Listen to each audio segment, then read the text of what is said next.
अस्सलाम वालेकुम।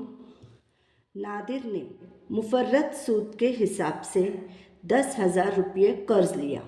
अगर वो 3 साल बाद 12,700 रुपये वापस करे तो शरह सूद मालूम कीजिए। तो चलिए सबसे पहले हम इस सवाल को समझते हैं कि नादिर ने मुफर्रत सूद के हिसाब से कितना कर्ज लिया था। 10,000 रुपये कर्ज लिया था और उसके बाद में उसने 3 साल बाद में जो रकम वापस की वो 12,700 थी। यानी इसके अंदर असल ज़र के साथ साथ सूद मुफर्रत भी जमा है और हमको क्या मालूम करना है, शरह सूद मालूम करना है। तो सबसे पहले हमें मालूम करना होगा कि सूद मुफर्रत कितना है।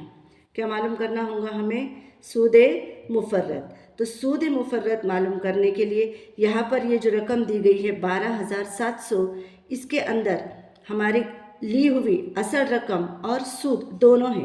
तो 12,700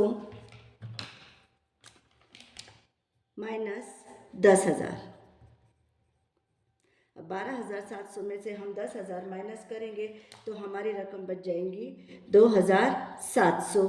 यह होगा सूद मुफर्रत।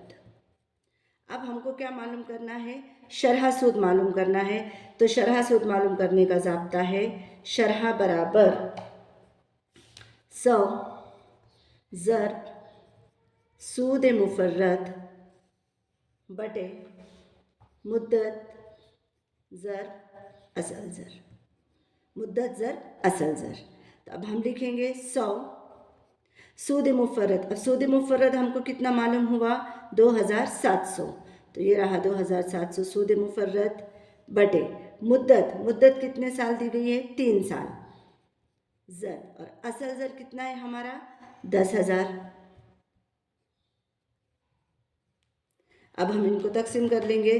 देखो ये 2 ज़ीरो कट गए, इसके 2 ज़ीरो कट गए, ये 2 ज़ीरो कट गए तो 100 के भी 2 ज़ीरो कट गए।